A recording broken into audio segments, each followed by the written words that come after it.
What I want to talk about is the rapidly changing ethnic makeup of the UK and how that's happening a lot faster than pretty much anyone realises. And secondly, how that effectively kills or renders irrelevant the civic nationalist individualist idea. Now, I base this on a Department for Education report from June 2019. The figures were put together in January 2019, and it was called Schools, Pupils and Their Characteristics. Now, I didn't see this report when it came out. I only saw it in a Dominic Frisby video, but I will put the link below now. Now, what that report basically says is that the number of ethnic minority pupils in state-funded primary schools rose from 20% in 2006 to 33.5% in 2019. So if you look at that table, that graph, what you see is 2006, it was at 20%. Then it rises in a nice, steady, straight, clean line to 33.5% down in 2019. And that dark blue line, that is state-funded primary schools. That's between ages 5 and 11. Now, I'm sceptical of that data, firstly because demographics don't move in straight lines, they move in curved lines. A couple have 3 children, and those children have 3 more children, those grandchildren have 3 more children. That creates the upward curved line, not a straight line. Secondly, the numbers for Muslim children, who are one part of the ethnic minority makeup, the numbers for Muslim children were reported to have almost doubled between the census of 2001 and the census of 2011. They grew by 80% in 10 years, not the 65% growth in 13 years that is shown in this graph. Now, the other thing that I refer to is my own analysis, looking at the growth of the Muslim population since 1950. It has always grown. It has never grown by less than 6.5% per year, often more than that. And what that means is a doubling every 12 years or faster. And if you do the maths, if you double it and double it and double it, you'll find that the Muslim population are likely to become a majority in this country at that rate by about 2050, maybe slightly before 2050. So I would have thought that the entire ethnic minority population is likely to become a majority before then. And what this gives the lie, it seems to me, to disprove the report that was put out by Professor David Coleman of Oxford University. I think he was brave to do it, where he said that we, the ethnic British, we're on course to become a minority in our own land by 2066. No, wrong answer. I don't believe that for a moment. I think that is rubbish. I think it's going to happen a lot sooner than that. And what that study says is that, what the Department for Education report says is that in 2035, it is not a question of tinkering with immigration. It is not a question of trying to assert national identity by getting school children to be more patriotic or having citizenship tests. It is simply then a question of handover. We become caretakers of our own country, getting ready, preparing to gift wrap it, to hand it over to ethnic minority immigrant populations who are now going to be in the majority. And they can say, I would expect them in those circumstances to say, look, our children are the majority. Give them another decade, they'll be adults. Another decade after that, we are going to be the majority. It's inevitable. The die is cast. Hand the country over now. Make sure it's orderly and clean. And we might then go easy on you if you do that. And don't think that ethnic minority populations are above talking like that. Muslim populations or Black Lives Matter populations. That 2035 deadline is not far away. It is about as far away, or it is closer to us than the 2005 tube bombings were. They were precisely 15 years ago. January 2035 is 14 and a half years away. And these numbers call the bluff of civic nationalism. They call out civic nationalism. Now, what is it? I would define a civic nationalist as being like Brian in The Life of Brian, where he goes to his window and he sees all his hundreds of followers there, and he says to them, "Look, you are all individuals."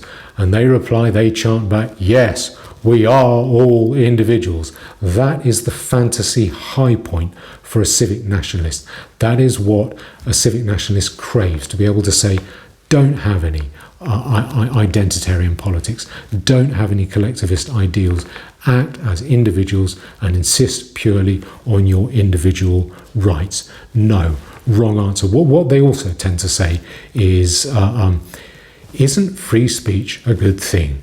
Aren't snowflakes silly? Isn't woke culture foolish? Aren't identity politics a bad thing? You must never adopt identity politics, even if your enemy is going at them hammer and tongs.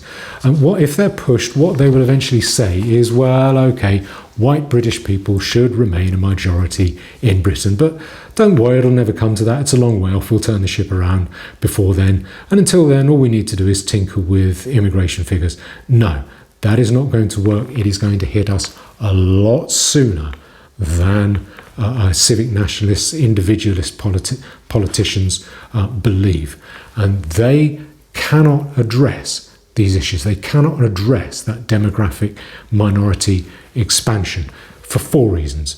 Minority ethnic expansion is driven by four things. The first one is new immigration, which civic nationalist, individualistic politicians say they're going to tinker with. They're going to curb the numbers. They're going to reduce it.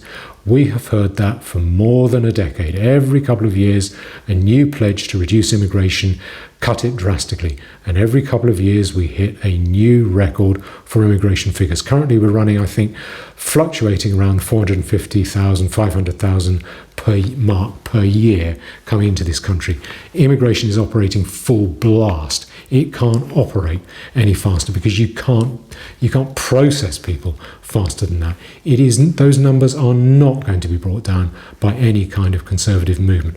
Whether some civic nationalist group is going to be able to succeed, well, I don't. That's just not relevant. The reason it's not relevant is because of the other reason. The other three reasons. The second thing that is growing ethnic minority populations in this country is the importation of spouses. Now, you might say, well, we can pass a law saying you're not allowed to import spouses.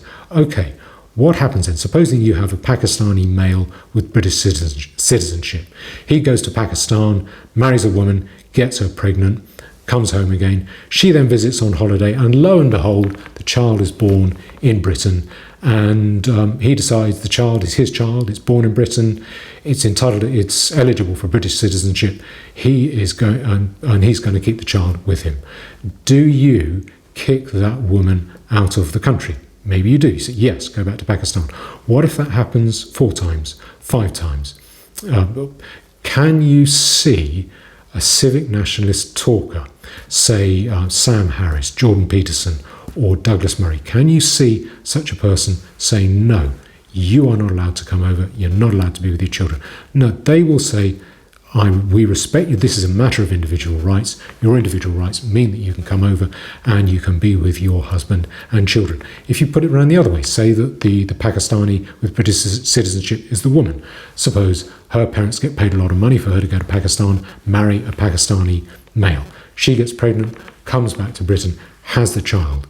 And suppose that happens 3, 4, 5 times over.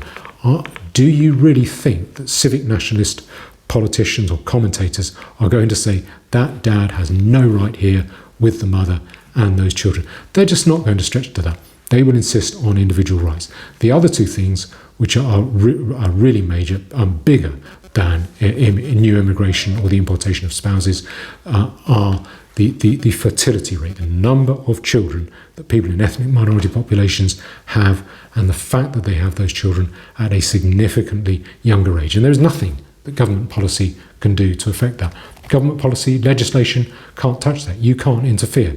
It's impossible to interfere in that. So simply referring to civil policy, individual rights, in order to try to curb this growth, which is going to hit us very soon, in slightly over a little bit over a decade, that will not work.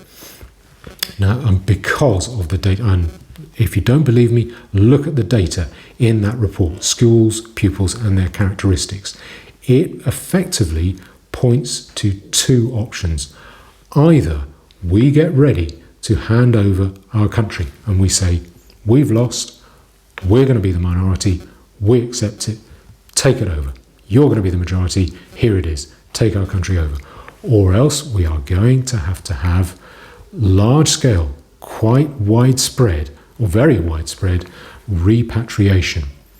And there is no third option. And the priority is then to make sure that repatriations are conducted humanely so they can be done orderly and in an effective way. And that's what people need to think through. And civic nationalist politics, the idea that blindfolded individualism will see us through, is nonsense. It's nonsense in its conception of reality anyway. People are not only individuals. People want something bigger than themselves, something more important, more pervasive than themselves that they can devote to and contribute to. A cultural tradition, a sense of home, a sense of belonging, a group that they belong to. People who have no sense of belonging contemplate suicide. That's a basic rule. It is a basic human need to want to belong to a wider group, a neighbourhood writ large. People want that. People are entitled to want that. We will be forced to want it by the force of events, the force of politics that we are going to see unfold. And what we need to do, and if you simply keep on the frosted glass blinkers and blinders that prevent you seeing reality clearly in favour of some artificial conception of politics and conception of life, all that will do is to make the crunch all the bloodier when it comes. What is necessary is to take off those blinkers and to square up to reality the way reality squares up to us.